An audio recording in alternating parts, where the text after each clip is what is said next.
Bem, nós nesta manhã, se os irmãos viram o anúncio, nós vamos falar sobre a família, o projeto de Deus. Há por aí outros projetos, eu não tenho nada a ver com eles, não fui eu que os inventei, também não quero inventar novos projetos, eu quero seguir o projeto de Deus. O amém foi muito fraquinho, mas pronto. Nós estamos aqui para seguir o projeto de Deus. E a família, como a conhecemos na Bíblia, e deixai-me dizer que a Bíblia para nós é autoridade, amém? A Bíblia para nós é regra de fé e de conduta, então pedir que nós façamos algo contrário àquilo que está na Bíblia vai contra aquilo que nós vivemos e acreditamos. A sociedade tem as suas maneiras, eu respeito, mas é importante que eles me respeitem a mim e nos respeitem a nós. Mas parece ser que hoje a sociedade não tem respeito pelas outras ideias. E a sociedade, ou uma parte da sociedade, quer que nós façamos exatamente como eles acreditam, mas não querem nada connosco que acreditamos de outra maneira. Mas eu continuo a acreditar na Bíblia, na palavra do Deus Todo-Poderoso, que deixou escrito para nosso ensino, para que possamos fazer, andar e caminhar de acordo com a sua vontade. Então a criação, segundo a Bíblia, a palavra de Deus, foi homem, mulher e filhos. Uma ordem, varão e varoa, macho e fêmea os criou. É o que está escrito. Tudo o que vem depois, ou foi acrescentado, quero já dizer que é a invenção do homem.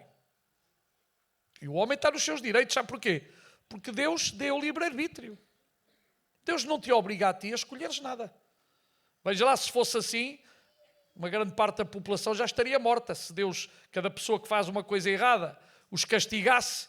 Inclusive há pessoas que chegam a dizer, se tu existes, castiga-me. Se tu existes, manda um raio. Se tu existes, manda isto. Deus não olha para tontos dessa maneira. Sabe porquê? Porque Ele mesmo assim ainda tem amor por essas pessoas. E o que Ele quer é que cada homem, cada mulher se arrependa dos seus pecados. Porque o projeto de Deus é a salvação da humanidade.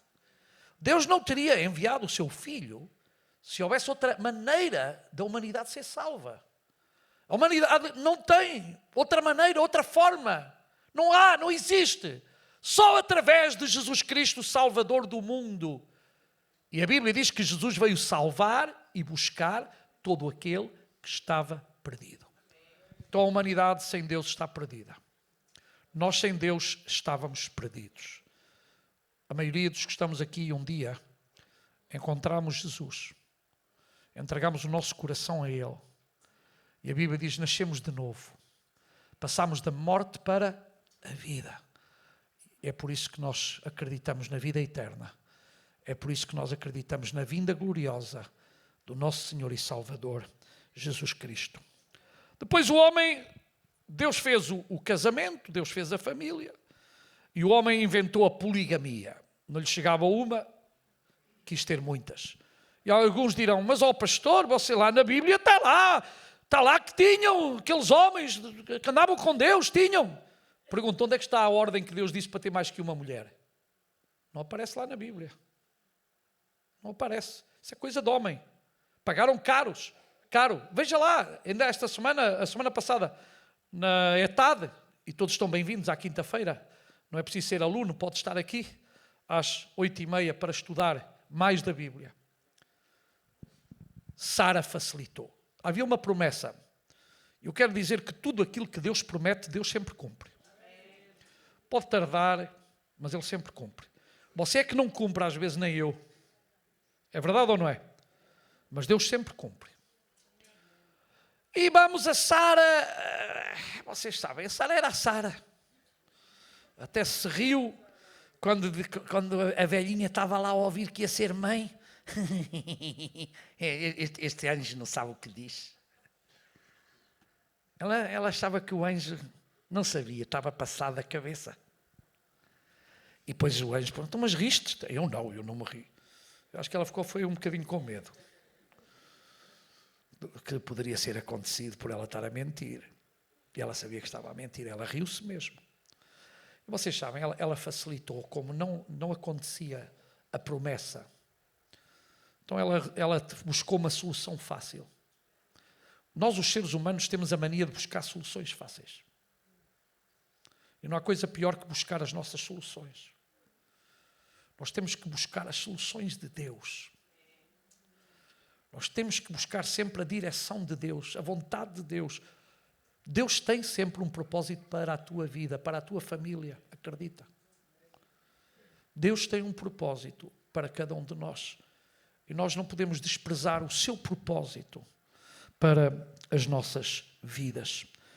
Depois, a mania de intervir ou interferir no processo divino, por exemplo, as filhas de Noé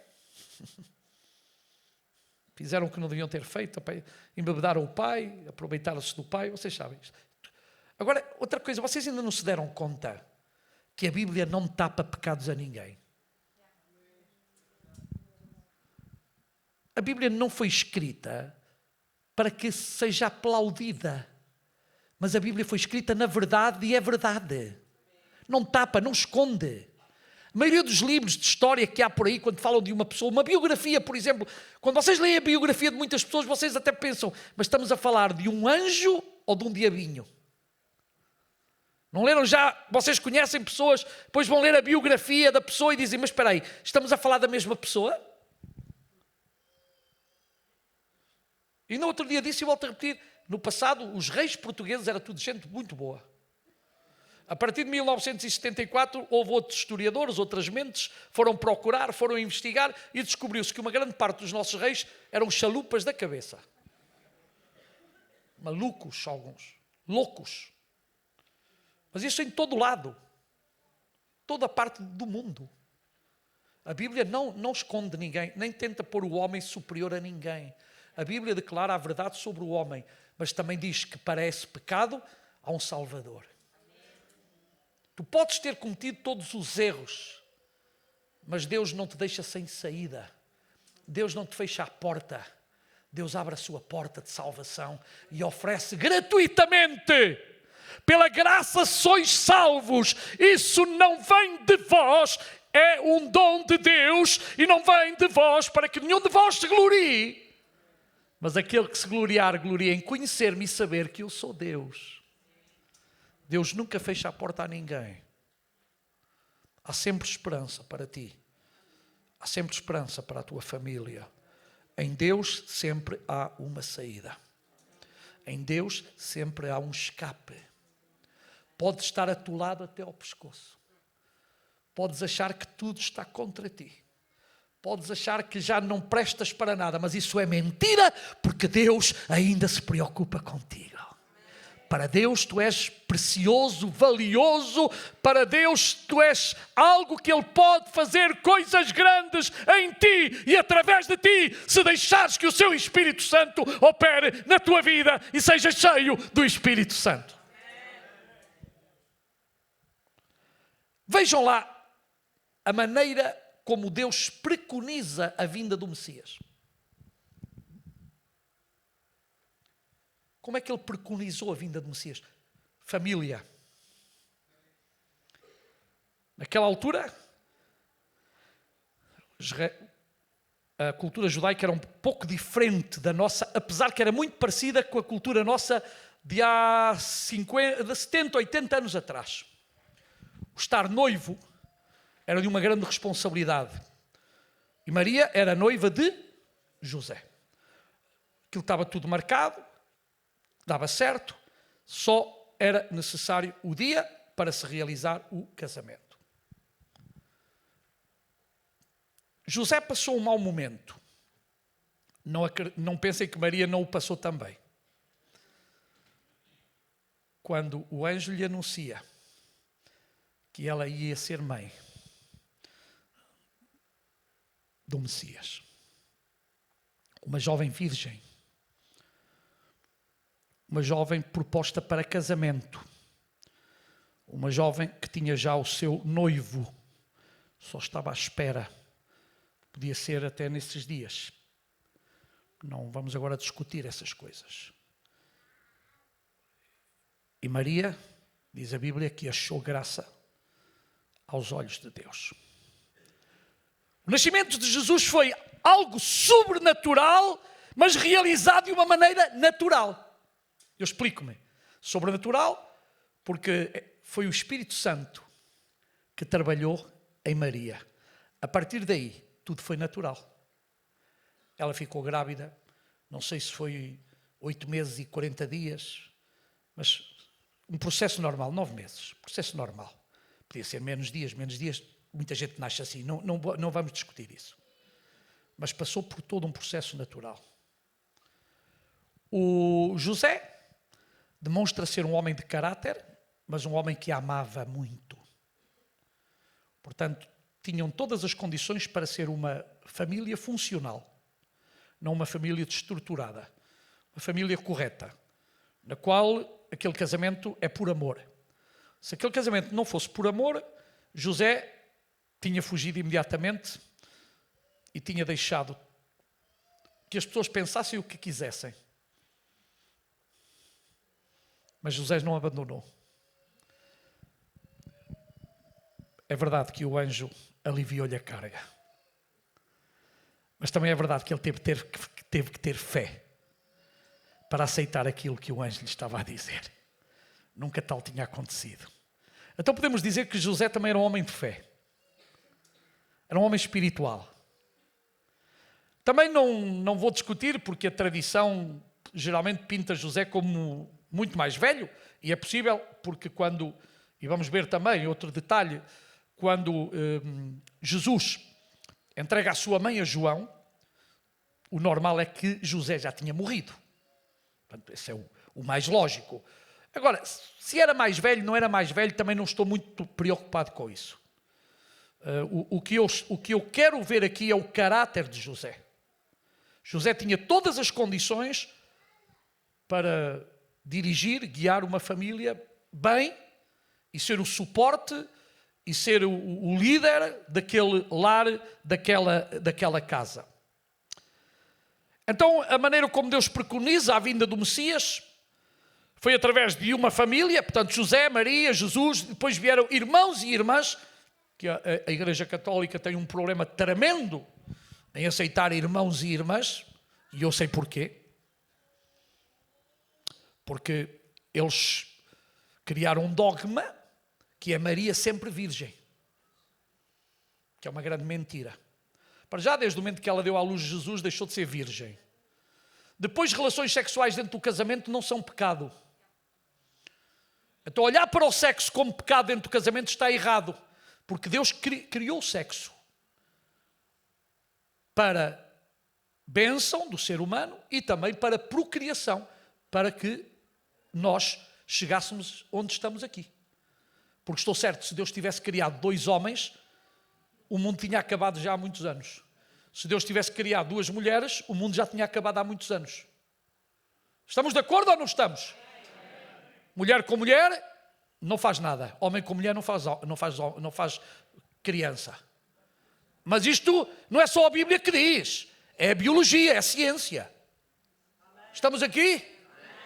A ciência diz assim. Por isso eles bem tentam. Mas não conseguem. A não ser por outros meios.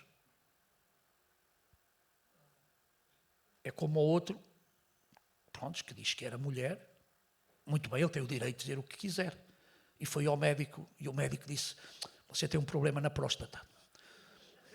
Tem que ser operado. Ele pode dizer o que é. Agora até está de moda dizer: eu sou leão, sou gato, sou cão, eu não sei o que é. Sou uma árvore. Eu desculpem dizer-vos, eu nunca vi tanta estupidez junta como a estupidez de hoje. Eu nunca me senti num mundo de tanta gente estúpida como me sinto hoje. É que vão contra a ciência. Quer dizer, antes acusavam a Igreja de ir contra a ciência. A Igreja nunca foi contra a ciência. A Igreja, desculpe lá, os cristãos, porque a Igreja Católica foi contra a ciência. Matou Galileu Galilei, a Terra não era redonda. Aquelas histórias todas que a Igreja Católica foi pondo as pessoas da Inquisição porque diziam coisas que eles não gostavam. Mas o cristianismo nunca foi contra a ciência. É verdade que o único que pode alterar tudo é Deus. Milagres contradizem muita coisa. Mas Deus criou e Deus move-se no sobrenatural. 5 pães, 3 peixes. 2 peixes, 5 peixes. Para nós, continua a ser aquilo. Nas mãos de Jesus, alimenta uma multidão. Amém? E quando Jesus diz, Pedro, vem ter comigo, andou sobre as águas. Eu gostava de andar um dia, gostava de andar sobre as águas. Deve ser fantástico. Quando a medicina diz não há cura, Jesus diz, eu sou o que cura. Quando as irmãs de Lázaro disseram, Senhor, já cheira mal. Jesus chega-se ao pé da sepultura, tira aí a pedra. Lázaro, sai para fora. Ele ainda hoje tem poder. Crê em Jesus. Crê em Jesus. E se nesta manhã estás doente, acredita que Deus pode estender a sua mão sobre a tua vida. Acredita que todo o poder lhe foi dado no céu e na terra. Acredita que para Deus, o nosso Deus, não há impossíveis. Não há impossíveis. Não pode haver impossíveis, porque Ele é o Senhor e o Criador de todas as coisas. Ou seja, Deus não criou o José e o Manuel, nem a Maria e a Antónia, criou o Adão e a Eva. Agora, claro, o ser humano sem dúvida escolhe o que quiser, mas há uma coisa que quero vos dizer. As escolhas do homem sempre terão uma consequência. As escolhas do homem sempre terão uma consequência. E há muitas consequências que nós nem sequer podemos prever. Aliás, a história demonstra que algumas das decisões do homem trouxeram destruição, trouxeram caos, trouxeram infelicidade, trouxeram destruturação da própria família. Nós estamos a assistir hoje a uma destruturação da família. E é lógico, as pessoas que não acreditam em Deus, as pessoas que não amam a Deus, as pessoas que não acreditam na palavra de Deus, elas não têm problema nenhum a ir contra Deus. Mas sabem uma coisa? Eu tenho respeito a Deus. Eu penso que a maioria dos que estamos aqui respeitamos a Deus e à sua palavra. Por isso queremos fazer de acordo com a sua boa, perfeita e agradável vontade. Está certo? Então, quantos querem fazer a vontade de Deus? Levanta a sua mão, não tenha vergonha. A maioria, não vejo todas as mãos, nem estou aqui a contar, não é? Eu quero fazer. Nem sempre é fácil. Mas é possível. Sabem porquê? Porque Ele nos ajuda. Ele está connosco. Ele nos dá força. Ele nos dá o ânimo quando nós necessitamos. Então a trajetória de Jesus, no seu desenvolvimento pessoal, intelectual, espiritual, desde o nascimento, seus pais, Maria e José, sabiam que ele era especial, é verdade, às vezes não se lembravam. O menino cresceu em Nazaré, uma cidade pequena e humilde da Galileia, e desde cedo mostrou-se diferente das outras crianças. A sua sabedoria e graça eram evidentes, mesmo quando ele ainda era bastante jovem. Nós vamos encontrar Jesus aos 12 anos, no templo, no meio dos doutores, a discutir. Certamente não era qualquer criança que se punha a discutir no meio daqueles eruditos. E eles ficaram abismados por aquilo que acontecia. Os seus pais, entretanto, chegaram à aldeia e onde é que está o filho? Também há alguns pais aí despistados, isso é verdade. E às vezes encontramos até aqui na igreja alguns pais despistados. Mas não se despiste muito, que as coisas não estão para nos despistarmos. Tenha o olhinho sempre no seu filho e na sua filha. Hoje, infelizmente, há muita maldade. Eu não estou-me a referir aqui dentro, estou-me a referir a criança a sair para fora. Sabe, hoje há muito pai que se entretém com o telemóvel e os filhos nem se dá conta que podem desaparecer. Eu tive uma história há muitos anos. Eu virei-me assim, estava num aeroporto, imaginem-se, em Hong Kong, na China. Olho para ver o avião e quando eu olho não vejo mais a minha Rebeca.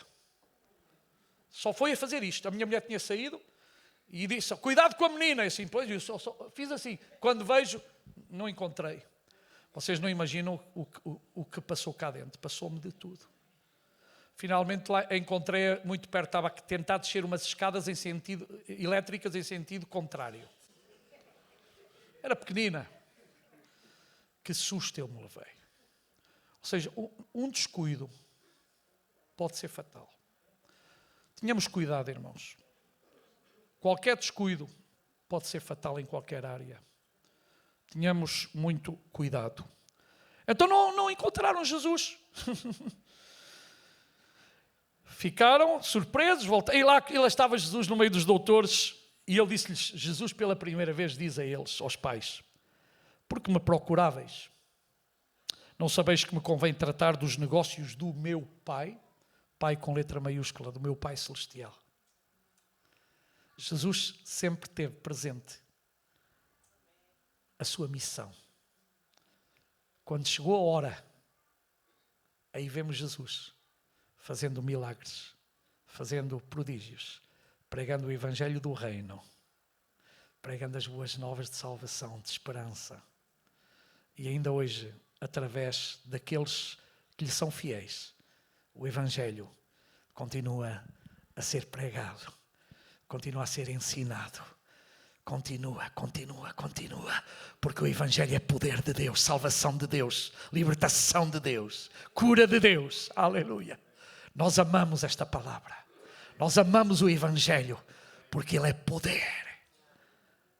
E Jesus está aqui em espírito e em verdade. Crê, tão somente crê, e tu verás a glória de Deus. Esta foi a primeira vez que Jesus deixou claro qual ia ser a sua missão na terra, que era uma missão divina. Jesus não veio para fundar ou para ser rei, fisicamente falando, porque ele sempre foi e continuará a ser o Rei dos Reis e o Senhor dos Senhores.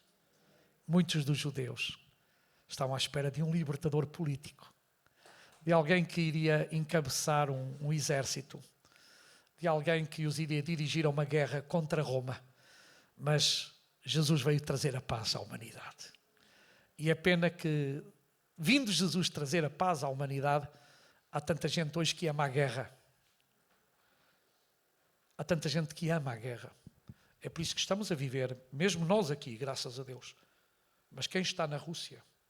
Quem está na Ucrânia? Quem está... Olha, em Moçambique, agora mesmo, o que se está a passar. E noutros países, pelo mundo fora, vive-se um clima muito mau. Aprecie a paz que você tem de Jesus. E aprecie a paz que você deve ter com as pessoas que estão à sua volta. Que não seja por nós que há uma guerra.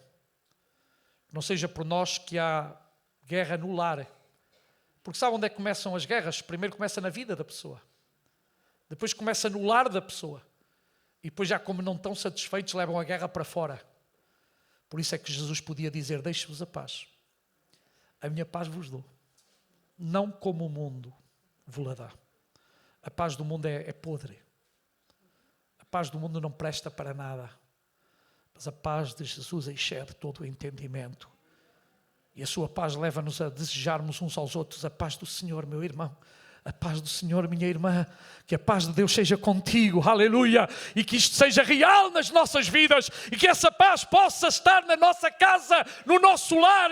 Porque é isto que Deus quer, que em cada lar reine a sua paz. E meu irmão, se tu és o causador da guerra no teu lar, muda de vida. Muda de atitude. Muda de feitio. Muda de forma. Trabalha, luta, para que a tua casa seja um lugar de paz, um lugar de felicidade, um lugar de harmonia. E isto é possível, quando tu estás disposto a pagar o preço e a lutar pela paz e a fazeres tudo por essa paz. Eu sei que há irmãs que sofrem com os maridos e há maridos que sofrem com as mulheres. E há filhos que sofrem com os pais e há pais que sofrem com os filhos. Há situações muito complicadas. Muito complicadas. Que para essas situações, só Jesus. Só Jesus. Entrega o teu caminho ao Senhor. Diz a Bíblia. Confia nele. Não é confia em ti. Não é confia na tua capacidade intelectual ou na tua pedagogia. Entrega mesmo o teu caminho. Entregar é deixar que Ele te conduza. Entregar é descansar. Entregar é deixar que Ele seja o dirigente do teu lar, da tua casa, da tua vida, dos teus negócios, da tua profissão, da tua direção, de todas as coisas. E nós temos que deixar que Jesus seja o centro de todas as coisas. Mas nós somos orgulhosos e às vezes não deixamos que Jesus tome o timão, o controle, a direção. Depois vêm as consequências. Porque quando nós não deixamos Deus dirigir, Deus atuar, Deus guiar, vêm as consequências. E há consequências piores umas que as outras. Há consequências que provavelmente se vai conseguir mudar, que não são tão trágicas, mas há outras que já não têm volta atrás.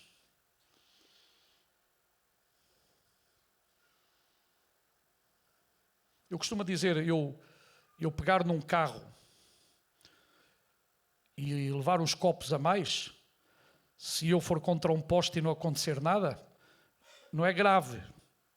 Agora, se eu matar alguém e matar as pessoas que estão dentro do carro por causa do álcool, é gravíssimo. Então, nós temos que pensar nos nossos atos. Há pessoas que têm atos irrefletidos. Não pensam no que estão a fazer. Uma vez uma história de uma mãe que disse à filha, olha filha, leva o telefone, o telemóvel, tem cuidado com quem vais, com quem conduzes. E no caminho tiveram um acidente, ela meia ferida, claro, acabou, nem podia, o telemóvel não quis saber se estava carregado, não estava carregado. Essas imprudências que muita gente toma. E acabou, depois um que ficou vivo, ela tentou telefonar, mas não conseguiu. Você sabe, há idades muito perigosas, e eu tenho aqui muitos adolescentes e jovens. Eu sei, já fui adolescente, já fui jovem. Nós às vezes pensamos que sabemos tudo. E que os nossos pais são os cotas, os botas de elástico. E que os nossos pais foram criados por Deus para nos chatear o juízo. Os nossos pais são chatos. Isso é mentira. Haverá alguns que são chatos, mas pronto. Isso depois vamos ver. Mas a maioria não são chatos. A maioria dizem as coisas, fazem as coisas para vos proteger, para nos proteger. Se nos amam, protegem-nos. É verdade que poderá haver exageros, não vou dizer que não. Mas, irmãos, eles estão a fazer o seu papel, que é proteger os seus filhos. Cuidar dos seus filhos, preocupar-se com os seus filhos, assim como Deus se preocupa connosco. Porque a verdade é que Deus preocupa-se contigo e comigo. Se Deus não se tivesse preocupado connosco, não nos tinha providenciado a salvação, o perdão dos nossos pecados, a vida eterna. Tinha-nos deixado à deriva. Assim que o homem fez o que era incorreto, acabava com a humanidade, não se chateava. Prontos. Deus não se chateia. Eu é que me chateio, mas Deus nunca se chateia. Deus chega um momento que Ele também diz assim, já chega. Mas não é porque está chateado que Ele não se chateia. É porque Ele, não sei, eu não vou dizer palavras porque a Bíblia não as diz. E eu tenho que ter muito cuidado em não colocar palavras que a Bíblia não as diz. Mas esse modelo, reparem bem, Jesus vai precisamente, Deus o modelo que cria, vai aplicá-lo em Jesus, tudo num processo normal. Já repararam como Deus fez as coisas? Quem é o homem para alterar aquilo que Deus fez? Eu dizia a Igreja Católica, então arranjou uma maneira, são os primos de Jesus. Mas é que a palavra grega para primos é outra. Não é a mesma palavra. E que mal há que Maria teve filhos e filhas. O ter filhos é pecado? Se for no casamento, não. Fora do casamento é. Irmãos, então, criou-se estereotipos. A religião cria coisas que não têm nada a ver com a Bíblia. E muita gente, as pessoas, que acreditam mais ou seguem mais os estereotipos que a própria Bíblia. E depois criticam. Mas a Bíblia sempre está certa. A Bíblia não tem culpa daqueles que se dizem que são de Deus e fazem totalmente contrário àquilo que a Bíblia ensina. Alguém disse, eu não vou à igreja porque há lá muitos hipócritas. Olha, é uma oportunidade dos hipócritas mudarem e começar a ser sinceros. E agora eu pergunto, pode haver muitos hipócritas, mas e você? Você é perfeito? Você é perfeita? Você não comete nenhum erro? Não comete... E a maneira portuguesa? Eu acho que é todo mundo. Eu não matei, eu não roubei, pronto, já está. Tenho o céu garantido. Mas quem é que lhe disse assim que é matar e roubar que te leva ao inferno? A Bíblia diz uma coisa tão pequenina que é, quem sabe fazer o bem e não faz, peca. E esta? Não diz que é verdade que se eu persistir em roubar, mas eu posso roubar hoje e arrepender-me e deixar de roubar. Agora, enquanto estivermos na igreja, Deus está a dar a oportunidade de mudarmos. Eu também, se estivesse numa igreja perfeita, eu ia-me embora porque eu ia causar males à igreja. Assim sinto-me um com vocês. Vocês têm as vossas coisinhas, eu tenho as minhas. Mas estamos a caminhar para melhorar. O amém não foi tão forte. Estamos a trabalhar para mudar. Amém. Para chegar lá. Amém. Eu quero chegar. Amém. Os irmãos também querem chegar? Amém. Então preparemos-nos. Agora, as mudanças, sou eu que tenho que mudar. Sou eu que tenho que permitir que o Espírito Santo me mude. Agora, isto quer dizer que Deus continua a ter o seu projeto, que é a família. Amém? Já agora uma curiosidade para os irmãos verem. Por acaso teve aqui em Portugal, há poucos dias, um pastor que é muito conhecido no Brasil por dizer muita estupidez. Muita estupidez. E eu lamento que as pessoas às vezes sabem que está um pregador desse e vão ouvir porque querem ouvir mais estupidez. Eu quando sei que uma pessoa não tem nada para ensinar, simplesmente fecho. Tenho aqui dentro um abre e um fecha. Então, uma das coisas que ele disse, por exemplo, é que Jesus, isso é só para vocês se rirem, Jesus, ele fazia móveis assim, toda a noite estava a fazer móveis, por isso que ele era rico. E tinha uma casa na praia. Sabe porquê? Porque ele quer ser rico, então quer dizer que Jesus era rico, mas a Bíblia diz que Jesus não tinha onde inclinar a sua cabeça. É verdade que Jesus não era nenhum miserável, Jesus sempre teve comida, sempre roupa, tudo. Mas Jesus andava e caminhava de uma maneira humilde. Mas este homem, como pretende, é o Abílio, pronto, o Abílio Santana. Tenho problema de dizer aqui, o fulano diz esta estupidez, e a mim dói mais, porque ele é de uma igreja da Assembleia de Deus. Se fosse aqui em Portugal já o tínhamos expulsado da Assembleia de Deus. Não tenham dúvida. Porque um homem com tanta heresia só merece uma coisa, é estar num sítio onde ele quer ensinar porcaria. Mas numa igreja séria não se ensina heresias. Ensina-se apenas a Bíblia, a palavra de Deus. Não, irmãos, tenham cuidado o que é que vocês estão a ver na internet e a ouvir. Há irmãos que não têm filtros. Entra tudo. Por menos, olha, assista às aulas de ETAD, faz-lhe muito bem. Ou à escola ministerial, os que estão a servir a Deus. Só vos faz bem assistir, para aprender. Irmãos, uma igreja que conhece a palavra de Deus não se deixa enganar. Uma igreja que conhece a palavra de Deus não vai atrás de qualquer coisa. Só quer comida sólida, comida boa, comida saudável. Não anda atrás de modas. E ultimamente é só modinhas e modonas. Eu não preciso de modas, eu preciso é ser bíblico. Eu preciso é de agarrar-me à palavra de Deus, crer naquilo que está escrito, viver aquilo que está escrito, irmãos. Você não precisa de nada mais, cuidado. O mundo não tem nada para si. Ainda não entendeu? Quem tem para si palavra de vida é Deus. Jesus disse, eu sou o pão da vida. Continua a ser ainda hoje o pão da vida. Então eu quero dizer-vos a todos, Deus é especialista em restaurar lares. Deus é especialista. No Salmo 80, versículo 19 diz: restaura-nos, ó Senhor, Deus dos exércitos. Faz resplandecer sobre nós o teu rosto, para que sejamos salvos. Restaura-nos. Noutra versão diz: faz-nos voltar. Voltar aonde? Ao início. Quando eu estou a dizer restaura-me, significa que eu já perdi características do princípio. Há pessoas que restauram muito bem os móveis, obras de arte, pinturas. E dá um trabalhão tremendo. Restaurar dá trabalho. Se está aqui alguém que trabalha com restauração, sabe que são horas, meses, anos até, em alguns casos. Então a palavra, a ideia é de voltar ao princípio de quê? Ao princípio que Deus estabeleceu. E uma necessidade hoje da família é voltar à Bíblia. Voltar aos princípios da Bíblia. Voltar aos princípios da palavra de Deus. Famílias, se vocês querem ser restaurados, vocês têm que voltar ao princípio. E o princípio é: no princípio fez Deus macho e fêmea, os criou. Deus fez uma ordem para todas as coisas.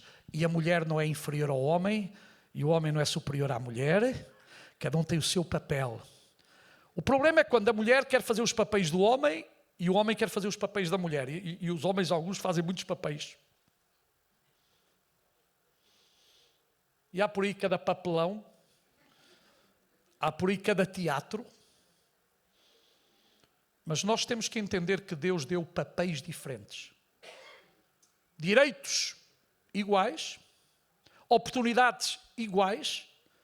O problema é que alguns são machistas e outras são feministas. E depois aquilo é uma guerra. E a mulher tem que ser feminina, não feminista. E o homem tem que ser homem e não outra coisa. E o problema é que às vezes não estão a cumprir os seus papéis.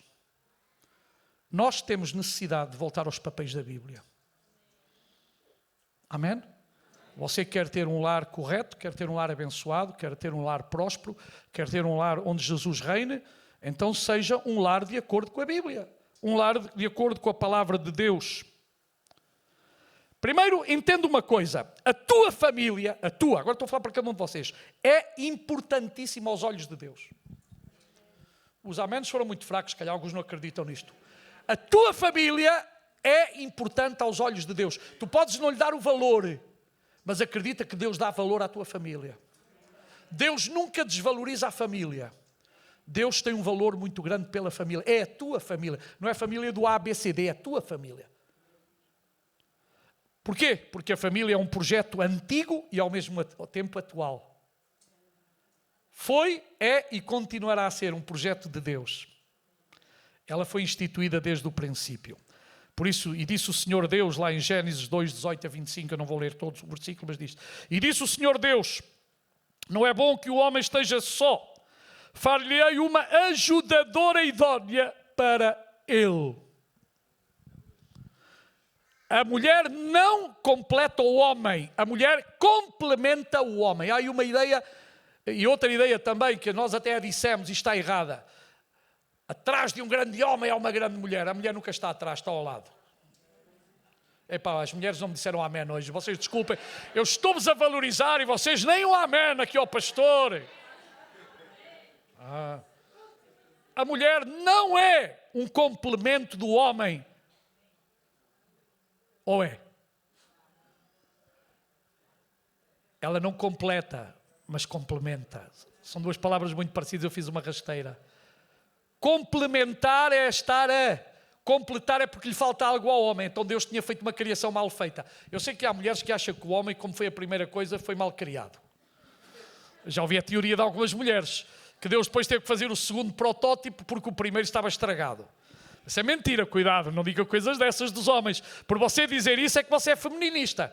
E Deus não quer feministas nem machistas. Ok, fico com essa ideia. A mulher complementa, não completa. Porque então você estaria a dizer que Deus fez a coisa mal feita. E Deus não criou nada mal feito. Que depois há homens mais difíceis que outros e mulheres mais difíceis há. E sogras mais difíceis que outras também há. Mas isso, prontos, o que é que vamos fazer? orar a Deus e procurarmos mudar todos. Amém? Não podemos cortar cabeças. A família é o berço da sociedade. É onde aprendemos as bases para a convivência, para o amor. Infelizmente, a família também é, neste momento, a instituição divina mais atacada. Não tenham dúvida. Os inimigos de Deus, a começar pelo próprio diabo, os seus demónios, os seus anjos caídos, eles estão desgastando, desfazendo famílias inteiras, arruinando.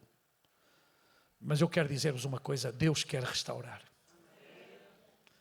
Uma coisa é o que o diabo quer, mas o que o diabo quer é uma coisa, o que Deus quer é muito melhor. Tu não podes dar ouvidos ao diabo. Sabe qual é o nosso problema dos seres humanos? É que às vezes, em vez de darmos ouvidos a Deus, damos ouvidos ao diabo. E muitas vezes o que o diabo põe acaba. Não vale a pena. É muito chato. É muito aborrecido. O diabo nunca te vai falar de uma coisa de Deus bem. E ele até sabe os versículos melhor que alguns crentes. Mas ele nunca te vai ensinar a coisa boa. Ele sempre vem com uma armadilha a seguir. Aliás, ele fez isso com Jesus, não vai fazer connosco. Ele tentou ensinar a Bíblia a Jesus. Ele tem os cursos todos de teologia. Andou em todos os institutos. Tem um problema, vai parar ao inferno mesmo. Porque ele é mentiroso, é o pai da mentira desde o princípio. Ele usa armadilhas, astúcias, formas que às vezes nós os crentes devemos estar a dormir e não nos damos conta. E mais do que nunca hoje, nós precisamos de discernimento espiritual. E sabe-se que se há um dom que toda a igreja deveria pedir mais e mais, e eu até vos digo, não é tanto o dom de cura, que era bonito, não é? É bonito, cura. É o dom de discernimento espiritual. Vivemos num tempo tão mau, tão mau, tão mau, que todos nós precisamos de discernimento espiritual, porque o engano hoje é constante. Viramos a esquina, vamos à internet, vamos aqui, vamos ali, gente a tentar enganar-nos. Vamos à rua, no meio de uma praça, já está alguém que vai ter contigo para te enganar. Isto é só... Parece que é meio mundo a tentar enganar o outro meio. Vamos pedir a Deus, Senhor, dá-me discernimento espiritual. Eu quero, Senhor, ter esse discernimento. Se estou perante um mentiroso, se estou perante alguém que quer me fazer mal, dá-me discernimento espiritual. Agora, Deus é especialista em restaurar lares destruídos. O amém também fez assim um fraquito, mas se calhar não acreditam, mas olha, eu acredito que ele é especialista. Na Bíblia encontramos algumas histórias de restauração realizadas por Deus nas vidas individuais, nas famílias, no qual ele faz tudo novo. Ele reforma famílias e também reconstrói os sonhos. Eu ainda gosto de sonhar. Vocês sonham também? Sonhar não é mau. A não ser que tenhas uns sonhos megalómanos. Que há gente que tem assim uns sonhos megalómanos. Para quê? O pão nosso cada dia dá-nos hoje. Jó. História de um homem temente a Deus, que demonstrou, no meio de um turbilhão de sofrimentos, que lhe destruiu a família, e com uma mulher super simpática, porque Jó tinha uma mulher das melhores que se pode ter. Até lhe deu um conselho. Espero que nenhuma mulher que está aqui dê esse conselho ao seu marido. Amaldiçoa o teu Deus e morre, imagine-se. Que ela devia ter dito, meu filho, confia em Deus. Vamos orar. Vamos lutar. Mas não. Amaldiçoa o teu Deus e morre. Veja esse conselho. Por favor, não sigam o conselho dessa louca. Ele não seguiu. Perdeu tudo, os filhos. Perdeu as fazendas. Perdeu os bens. Uma doença terrível. Chagas, podridão. Raspava-se com uma telha. Como é possível, dirão alguns. Um homem temente a Deus. Um homem que, conhecido pela sua atitude, pela sua maneira. de ser diferente, de marcar a diferença. Certamente um grande pai de família, um grande homem. Mas ele nunca ficou contra Deus. E ele podia dizer, eu sei que o meu Redentor vive e que por fim se levantará. Meu irmão, minha irmã, não há nada impossível para Deus. Acredita que Deus quer restaurar o teu casamento. Acredita que Deus quer restaurar a tua família. Tão somente tens que acreditar e orar e colocar a tua família aos pés do Senhor.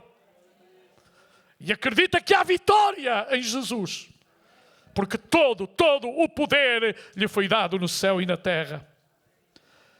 E Jó 42:10 diz, depois que Jó orou pelos seus amigos, o Senhor lhe trouxe restauração e lhe deu o dobro tudo o que tinha antes. Todos os seus irmãos e irmãs e todos os que haviam conhecido celebraram com ele um banquete. Eles expressaram condolências e o consolaram por todas as tribulações que o Senhor tinha trazido sobre ele, e cada um lhe deu uma peça de prata e um anel de ouro. Então o Senhor abençoou o final da sua vida de Jó mais do que o início.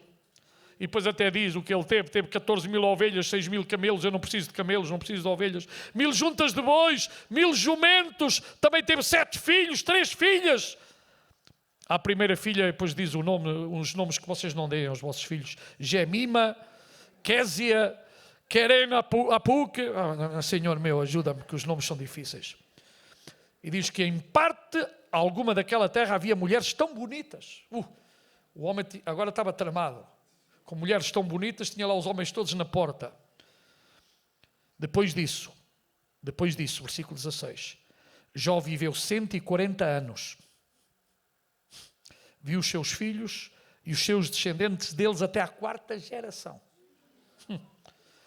E por fim Jó morreu a idade muito avançada. Morrer, você vai sempre morrer. A não ser que Jesus venha antes. Cuidado que alguns acham que não vão morrer. Nós temos que estar preparados, irmãos. Eu não sei se ainda hoje vou, nem vocês. O bilhete pode chegar hoje. Ou não pode? Chega para tanta gente. Mas eu não tenho medo do bilhete. Eu tenho medo de não estar preparado para me encontrar com Deus. Que estou preparado, quero estar preparado. E luto para estar preparado. E todos nós temos que fazer isso. Agora, irmãos, nós não sabemos. Cuidado, não se agarre tanto aqui, porque você não vai ficar para semente.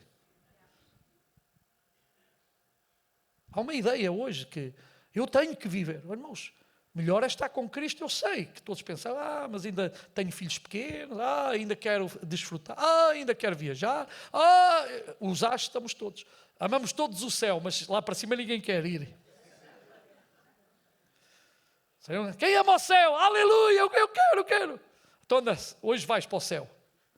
Não, Senhor, deixai mais uns diazinhos, por favor, mais uns meses. Não somos assim? Não somos? Ele sabe, o Senhor sabe. Sabe. Isso quer dizer que não o amamos? Não, não quer dizer. Quer dizer que às vezes estamos um bocadinho agarrados às coisas. Mas que Deus nos ajude. Depois temos Noemi. E eu vou terminar por aqui. Noemi, uma mulher que sofreu, perdeu o marido, perdeu os filhos e tinha as 2 noras. E ela, como é normal, boa sogra, era boa sogra. Disse, minhas filhas, eu já estou velhota, eu vou voltar à minha terra, às minhas raízes. Vocês ainda são jovens, arranjem lá um varão, voltem a casar-se, refaçam a vossa vida. E eu vou-me embora. Havia lá uma que era diferente. Como é que ela se chamava? Ruth. Sabe o que é que ela diz à sogra? Não, sogra, eu não te vou deixar. O teu Deus será, onde quer que fores eu irei, e o teu Deus será o meu Deus.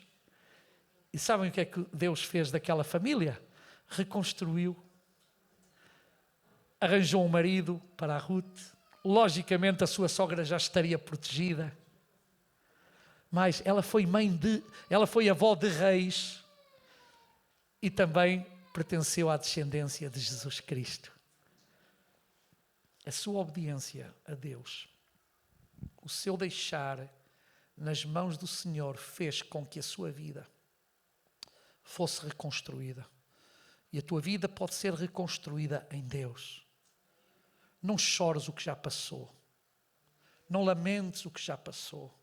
Mas nesta manhã, entrega-te ao Senhor. Naquele sentido, dizer, Senhor, a minha família, a minha vida, eu quero colocá-la nas tuas mãos.